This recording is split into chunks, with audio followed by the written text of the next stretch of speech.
സങ്കീർത്തനങ്ങൾ അധ്യായം 26. നിഷ്കളങ്കന്റെ പ്രാർത്ഥന. കർത്താവേ, എനിക്ക് ന്യായം സ്ഥാപിച്ചു തരണമേ. എന്തെന്നാൽ ഞാൻ നിഷ്കളങ്കനായി ജീവിച്ചു. ചാഞ്ചല്യമില്ലാതെ ഞാൻ കർത്താവിൽ ആശ്രയിച്ചു. കർത്താവേ, എന്നെ പരിശോധിക്കുകയും പരീക്ഷിക്കുകയും ചെയ്യുക. എൻ്റെ ഹൃദയവും മനസ്സും ഉരച്ചു നോക്കുക. അങ്ങയുടെ കാരുണ്യം എൻ്റെ കൺമുൻപിലുണ്ട്.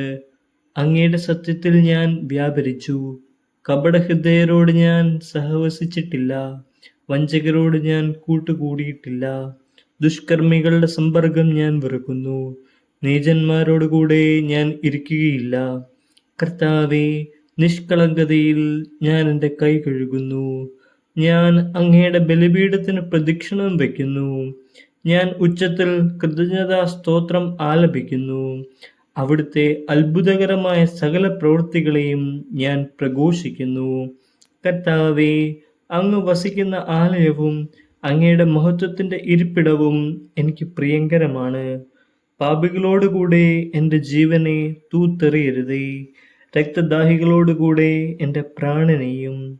അവരുടെ കൈകളിൽ കുതന്ത്രങ്ങളാണ്. അവരുടെ വലത് കൈ കോഴ കൊണ്ട് നിറഞ്ഞിരിക്കുന്നു. ഞാനോ നിഷ്കളങ്കതയിൽ വ്യാപരിക്കുന്നു. എന്നെ രക്ഷിക്കുകയും എന്നോട് കരുണ കാണിക്കുകയും ചെയ്യണമേ. നിരപ്പായ ഭൂമിയിൽ ഞാൻ നിലയുറപ്പിച്ചിരിക്കുന്നു. മഹാസഭയിൽ ഞാൻ കർത്താവിനെ വാഴ്ത്തും.